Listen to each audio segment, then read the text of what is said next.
Assalamu alaikum. Topic under discussion is excretion and osmoregulation. First of all, I am going to discuss or I am going to define what is osmoregulation. Osmoregulation is the maintenance of the electrolytes and the water in the tissues. Maintenance of proper balance of electrolytes and water in the tissue is known as osmoregulation. Body के अंदर जितने भी electrolytes हैं या नमकियात हैं, ions हैं, उनका और पानी का जो बैलेंस है उसे मेंटेन रखने के प्रोसेस को कहते हैं ऑस्मोरेगुलेशन.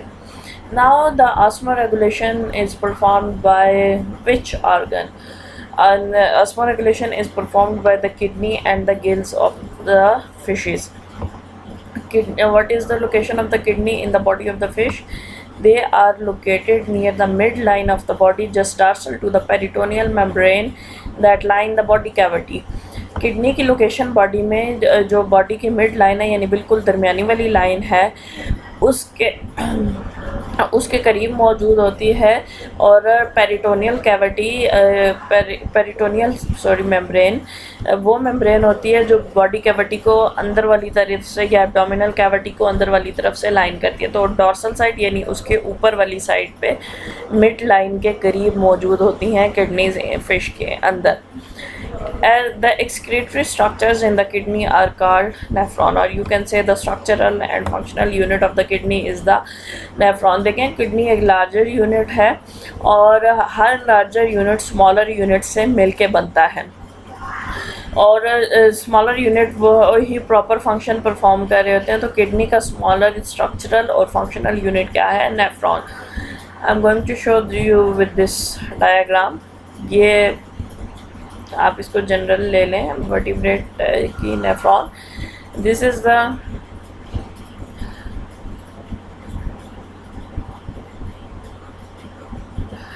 द ग्लोमेरुलस और you can say glomerular capsule.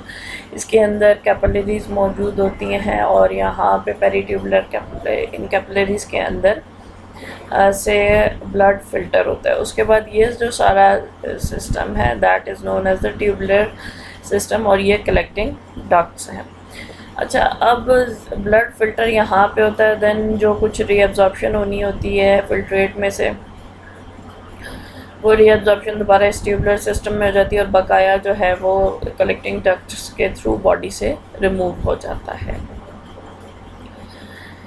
The filtrate then passes into a tubule system where essential components may be reabsorbed into the blood. The filtrate remaining in the tubule system is excreted. Freshwater fishes lives in an environment containing few substances. यानी जो fresh water fishes का environment है, अब उसके अंदर आपको solutes बहुत कम मिलेंगे. जब उसके अंदर आपको सोल्यूट्स बहुत कम मिलेंगे तो आप ये कह सकते हैं कि उनका environment क्या है? हाइपोटोनिक. उनका इन्वायरमेंट क्या है या वाटर क्या है? Hypotonic. Osmotic Uptake of water across the gill, oral and intestinal surfaces and loss of essential ions by the excretion and defecation are constant. अब ये जो फ्रेश वाटर फिशेस हैं ये वाटर अपटेक कैसे करती हैं? गिल्स के थ्रू करती हैं. ओरल माउथ सर्फेसेस से, इंटेस्टिनल सर्फेसेस से भी वाटर जो है एब्जॉर्ब कर लिया जाता है यानी वो बॉडी से रिमूव ना हो. और लॉस जो एसेंशियल आइंस का होता है वो एक्सक्रीशन और डेफिकेशन के थ्रू कॉन्स्टेंटली ये प्रोसेस चलते रहते हैं. To control excess water built up and ion loss fresh water fishes never drink and only take in water when feeding. अब ये वाली जो ये इम्पोर्टेंट है from examination point of view. ये अक्सर पूछा जाता है compare and contrast the compare and contrast the osmoregulatory system of the freshwater fishes with marine fishes. ठीक है, तो सबसे पहले तो देखें क्योंकि ये ऐसे इन्वायरमेंट में रह रही हैं जहाँ पर बाहर साल्ट्स बहुत कम हैं और अंदर इनकी बॉडी के अंदर ज़्यादा हैं. तो सिंपल डिफ्यूजन का इसमें असूल अप्लाई होगा कि बॉडी से अंदर से मूव कर जाते हैं साल्ट्स बाहर, जबकि इनको साल्ट्स की बॉडी के अंदर कंसंट्रेशन मेंटेन करके एक प्रॉपर रखनी होती है. और वाटर बाहर कंसंट्रेशन ज़्यादा है और बॉडी के अंदर कम है, तो ऑटोमेटिकली वाटर बाहर से अंदर मूव करेगा। इसकी वजह से ये अगर कांस्टेंट इंटरनल मूवमेंट वाटर की होती रहे तो बस्टिंग का चांस हो जाता है। तो उससे बचने के लिए फ्रेश वाटर फिशेस क्या करती हैं, ये पानी कभी भी नहीं पीती। They never drink water. Fresh water fishes never drink water and only take in water when feeding. और जब ये खाना खा रही होती हैं तब सिर्फ पानी लेती हैं। Also, the numerous nephrons of the freshwater fishes often have large glomeruli and relatively short tubule system. अब जो इनके पास ग्लोमेरुलस हैं उसमें इनके ग्लोमेरुलाई लार्ज हैं, ग्लोमेरुलस कैप्सूल यानी फिल्ट्रेशन ज़्यादा होगी, और रिलेटिवली शॉर्ट ट्यूबुलर सिस्टम है। ये देखें, ये नेफ्रॉन का स्ट्रक्चर है, ग्लोमेरुलाई लार्ज हैं और ट्यूब्यूल सिस्टम इन काफ़ी जो फ्रेश वाटर फिशेज हैं उनके अंदर स्मॉल होगा। Thus, the freshwater fishes produce large quantities of very dilute urine. इनका यूरिन बहुत डाइल्यूट होगा और लार्ज क्वांटिटी में प्रोड्यूस करती हैं। अच्छा, अब यहाँ पे एक क्वेश्चन ये भी अराइज हो सकता है कि इनका ग्लोमेरुलर कैप्सूल जो है वो लार्ज है और जो ट्यूबुलर सिस्टम है वो शॉर्ट है, तो उसकी वो ऐसा क्यों है? क्योंकि वाटर इनको नहीं चाहिए। अगर इनका ट्यूबुलर सिस्टम लार्ज होता है तो वाटर रीअब्जॉर्प्शन भी आइंस के साथ होगी, तो इसलिए इनका ट्यूबुलर सिस्टम शॉर्ट है।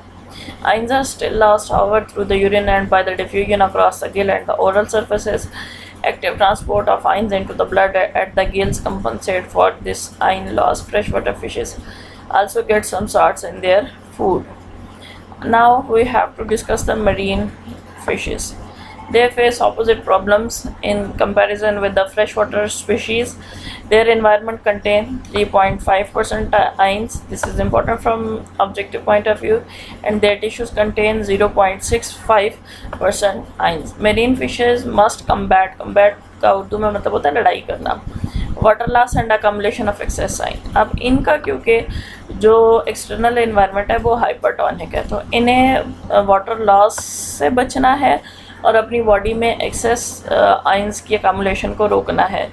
ये क्या करेंगे? दे ड्रिंक वाटर, पानी पिएंगे, and eliminate excess ions by the excretion, defecation and active transport through the across the gill surface.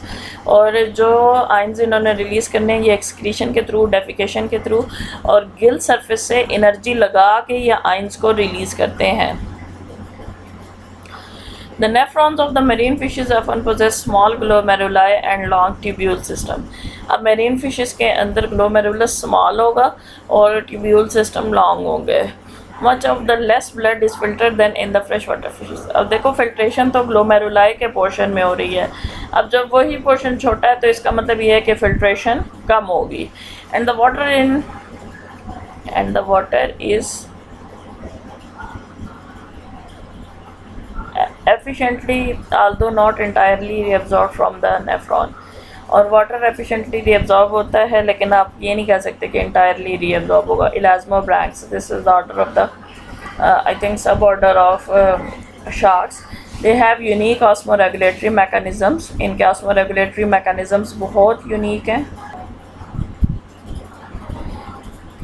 अच्छा, इलास्मोब्रैंक की ये स्पेशलिटी है कि ये अपने नाइट्रोजीनियस वेस्ट को यूरिया में कन्वर्ट कर लेती है। वैसे तो फिशेस का जो नाइट्रोजीनियस वेस्ट होता है वो अमोनिया होता है, क्योंकि large quantity of water available है तो वो सिंपली अराउंड द एनवायरनमेंट वो डिफ्यूज़ आउट हो जाएगा, लेकिन ये नाइट्रोजीनियस वेस्ट को यूरिया में कन्वर्ट करती हैं, ठीक है। और उसके बाद जो यूरिया है, urea is quested in all the tissues of the body. Body के तमाम टिश्यूज़ के अंदर इकट्ठा होना शुरू हो जाता है, यानी बॉडी के टिश्यूज़ का पार्ट बन जाता है। अब देखें, उससे रीज़न ये होगी कि यूरिया जब बॉडी टिश्यूज़ में स्टोर होगा तो जो बॉडी टिश्यूज़ हैं वो स्लाइटली हाइपर ऑस्मोटिक हो जाएंगे सी वाटर से। कंसनट्रेशन ऑफ सोल्यूट्स जो शार्क की बॉडी टिश्यूज़ में है वो सेम है as compared to external environment. उसकी रीज़न यही है क्योंकि ये भी जो यूरिया है ये एज अ सोल्यूट काम करेगा। लेकिन अब मसला ये होगा कि यूरिया भी तो नाइट्रोजीनियस वेस्ट है ना, ये अगर इकट्ठा काफ़ी देर तक बॉडी में रहता है तो ये प्रॉब्लम क्रिएट करेगा। इसके लिए शार्क्स ने एक और अडाप्टेशन लिया है। ये इन्होंने अपनी बॉडी में एक और कंपाउंड रखा हुआ है जिसे कहते हैं ट्राई मिथाइल अमीन ऑक्साइड, और एब्रीवेट करते हैं कैपिटल में TMO के साथ, ठीक है। उसके जो रिएक्शन है वो उल्टा है यूरिया के, यानी यूरिया का डैमेज कर रहा है, तो यूरिया के जो डैमेजिंग इफेक्ट हैं वो उसको कम कर रहा है। अच्छा, in spite of unique adaptation, elasmobranch must regulate